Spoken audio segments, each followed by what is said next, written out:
Welcome to a Sleepy Bear Books production.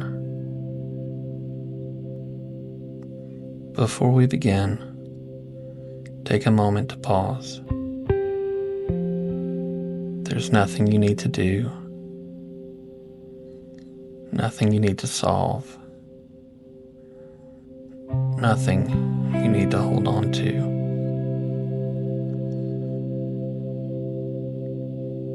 Take a slow breath in through your nose and let it go gently through your mouth. If it feels comfortable, let your eyes close. Bring your attention to where your body is supported. The bed beneath you, the chair, the floor. Let your shoulders soften, your arms grow heavy, your hands relax.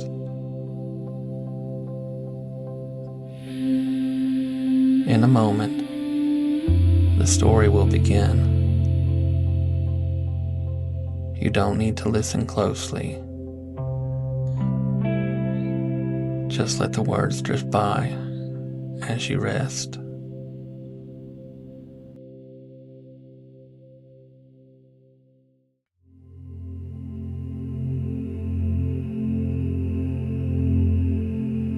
Cinderella rose before the house did.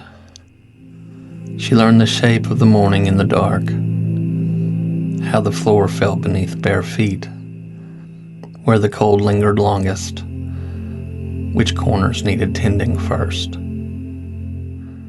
By the time the others woke, the fire was already lit, and the day had begun its quiet demands. She worked without hurry, but without pause. Ash gathered quickly, so did dishes, so did the small tasks that never seemed to end. Her hands learned to work well. She thought often while she worked, about nothing in particular, about how time moves differently when it is filled from edge to edge. After her mother died, the house changed. Not all at once, but steadily. Her father remarried. The rooms filled with new voices, new rules, new expectations.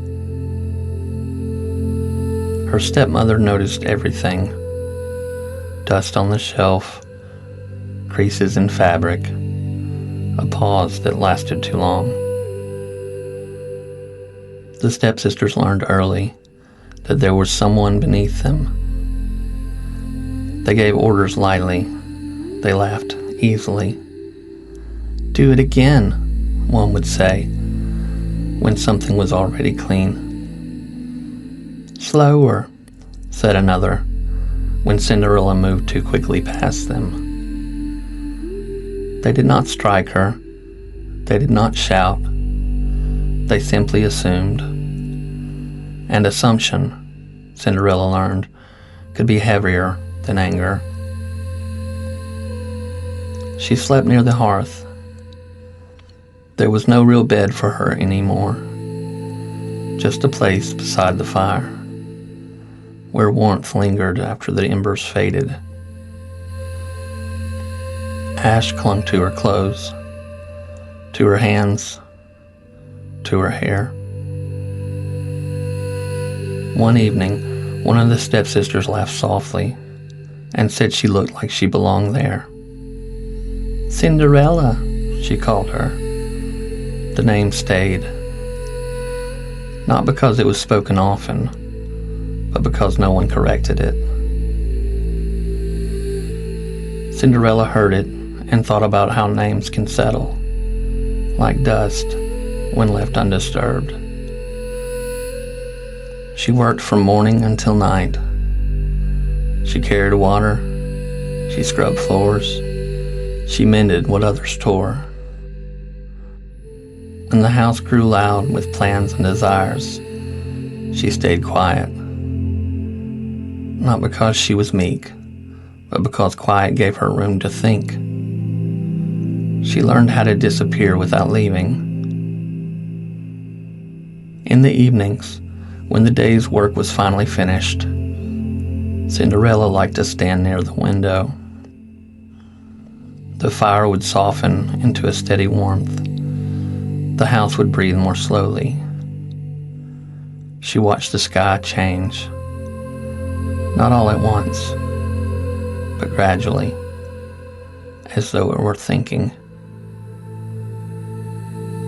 She thought about how many evenings she had watched the same light fade, how the world outside continued, whether she stepped into it or not. One morning, the house filled with voices. A messenger had come. There was to be a ball at the palace, a gathering meant to bring the kingdom together. It was said that the prince would be there, and that before the evening was over, he would choose a bride. The stepsister spoke at once, already imagining bright rooms and music, already certain of being seen. Their mother listened with approval. When Cinderella stepped closer, hoping only to hear more, her stepmother turned to her. "You will stay behind," she said. "There is work to be done." Cinderella nodded. She had expected this. Later, as dresses were laid out and shoes tried on, Cinderella offered to help. Her stepmother looked at her plainly. "You have nothing fit to wear," she said, "and even if you did, you would not belong among them." The stepsisters laughed. Cinderella felt the words settle, heavy but familiar. She thought about how belonging was often decided before anyone arrived. That evening, when the house emptied and the road outside grew quiet, Cinderella remained behind. She went into the garden. The air was cool, the stars beginning to show. She thought about the music already playing somewhere else, about lights spilling from tall windows, and how easily joy seemed to gather when she was not there to witness it. She sat and wept, not loudly, but openly. She thought about how small her world felt, how carefully she had learned to take up space, how she wished just once to move freely without being told she did not belong. As her tears slowed, the air beside her shifted. Someone stood there now. The woman was old and young, and neither. She carried herself as though she had always been there, waiting for the right moment to be noticed. The fairy godmother listened, and when she spoke, her voice was gentle. "Things change," she said. "Not forever, but sometimes for the better." With a quiet motion, she touched what was near at hand. A pumpkin rested in the grass. Mice stirred in the shadows. Rugs lay folded where Cinderella had left them. The changes came softly. The pumpkin became a coach, warm and golden, as though it had always known its shape. The mice grew into tall, gallant white horses, ready to guide the way. And Cinderella's clothes shifted into something light and shining, a gown that felt like breath against her skin. Glass slippers formed at her feet, cool and clear. The fairy godmother met her gaze. "When the clock strikes 12, she said, "the night will return things to where they belong." Cinderella nodded. She understood. When she entered the ballroom, the room changed. Conversation softened. Movement slowed. People turned.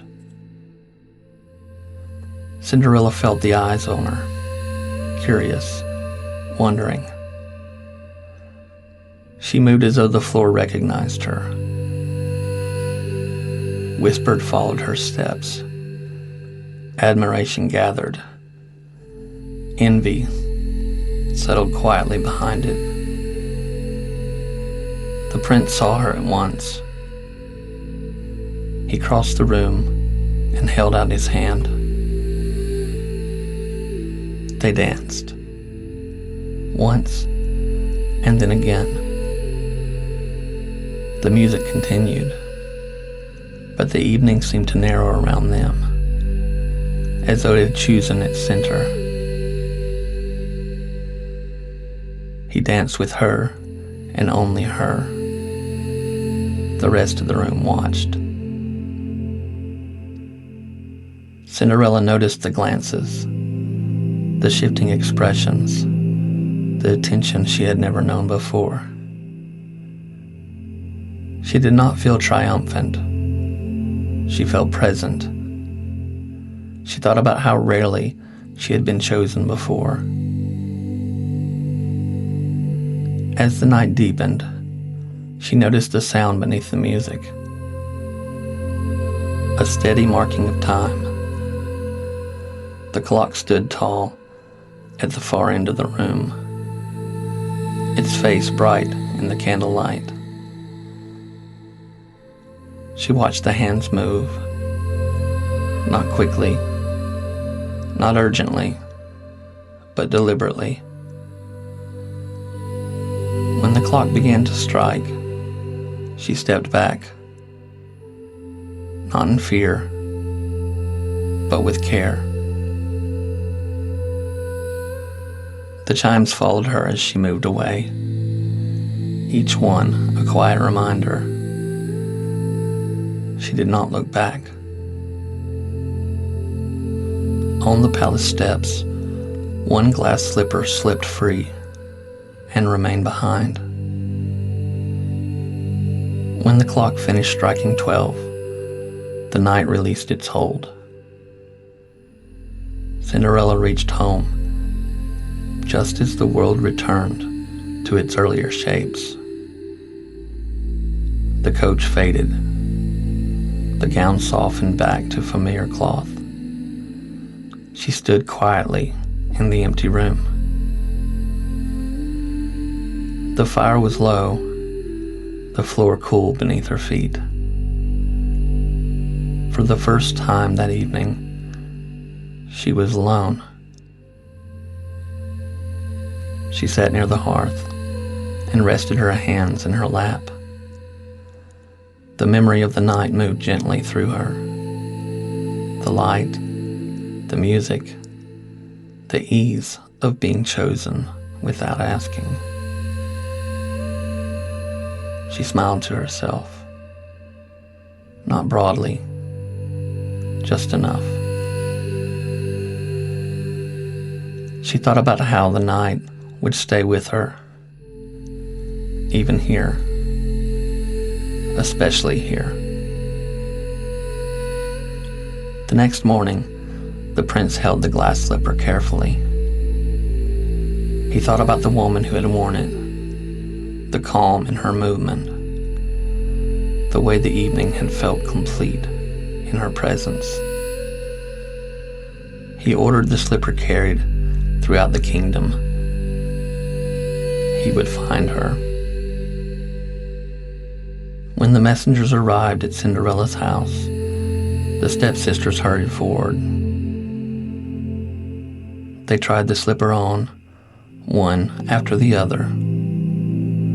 It did not fit. Their mother's smile thinned. She turned towards Cinderella, who stood quietly near the doorway. "There is no need," the stepmother said. "She was not at the ball. She has no place in this matter." The room paused. One of the messengers looked again toward the doorway. "Let her try," he said. Cinderella stepped forward. She thought about the clock, the music, the quiet knowing she carried, whether anyone else believed it or not. She slipped her foot into the glass slipper. It fit perfectly. The room fell silent. Cinderella did not leave her old life without remembering it. She remembered the mornings by the hearth, the quiet work, the evenings at the window, watching the sky change its mind. But when she stepped into the new life waiting for her, she did so without fear. She thought about the fairy godmother's words, how things do change, not forever, but sometimes for the better. The night at the ball did not disappear. It stayed with her. Not as a dream, but as something steady. A reminder that the world can widen, the doors can open, and that even a life long held in place can shift gently into something kinder. And that, she thought, was enough.